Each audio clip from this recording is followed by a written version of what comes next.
You know, I love it when you can go into a movie knowing almost nothing about it and then actually really enjoy it.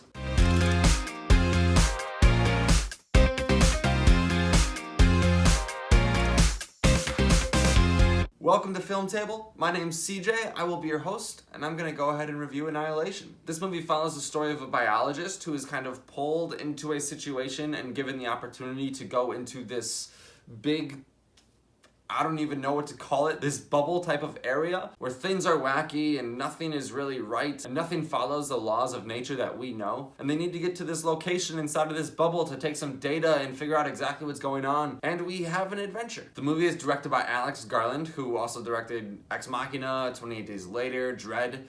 He's got some good experience under his belt. And then it also stars Natalie Portman, who does a great job here. I wouldn't expect anything less from her. She is a great actress. And the interesting thing about Annihilation is I don't think the main character needs to be a great actor in order to make the movie good. There are a lot of different things that happen in this movie, and there are a lot of emotions that are behind those occurrences, but it's not something that's needed to be pulled off by a good actor. To be honest, a lot of people could probably handle it, but obviously a good actor is always going to add an element to the movie, giving more to the character than you could have gotten just from reading a screenplay, and that's really what we got here from her performance. The rest of the cast in this movie was okay. It's interesting because Portman was really the only main character in the movie. There were other characters that were very important to the story, but I wouldn't necessarily say that they were main characters. And the two other people who were necessary for us to actually really care about, I didn't really care about too much. I don't know if it was the actor or if it was the way that the characters are written. I just wasn't on board with them. And if I was and I liked them and I cared about them, then the ending would have been a lot stronger. Not to say the ending wasn't strong, because it was, but it could have been even better. Now, given the circumstances of what this movie is and the bubble that our characters are in,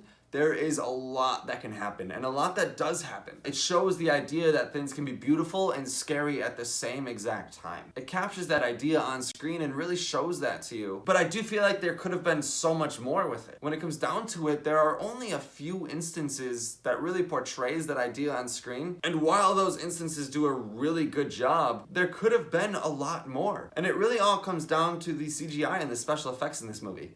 It can be really good at points, and then it can be not so good at points. And I get it, the movie only had a $55 million budget. There's not too much room that you can work with when it comes to adding in special effects. And having a larger budget really could have allowed them to master some of the ideas here, because this bubble was essentially a new world that was still on our planet. And we get that, and it's really cool stuff.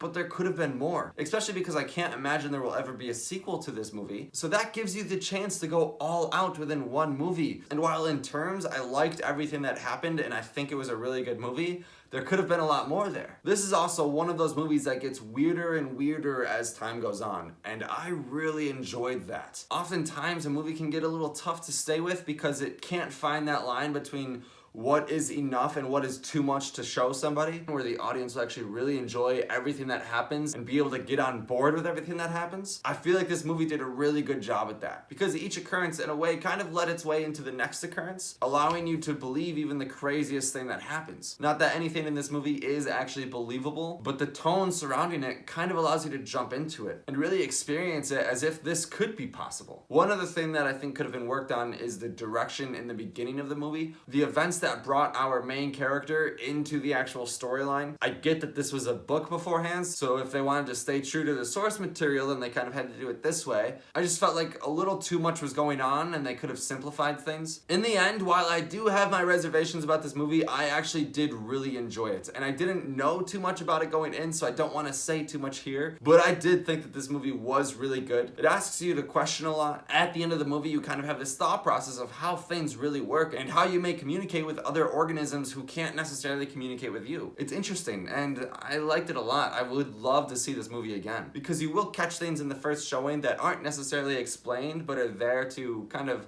add an element of awesomeness to it. I'm sure there was also a lot more in this movie that I didn't even catch, but would make the experience that much better. So I'm gonna go ahead and give Annihilation a 4 out of 5. I honestly want to give it a better rating, but there are some issues with it, things that just hold the movie back and don't allow it to be the sci-fi movie that I know it could be. Thank you so much for stopping by and pulling up a chair. If you liked the review, make sure you also follow us on social media at Film Table. Also check out our website, filmtable.com, where you can find a bunch of awesome content. We've almost finished all of our 5-star reviews for the Best Picture nominees, so you can check those out on the website. Thanks for stopping by, and I'll see you next time.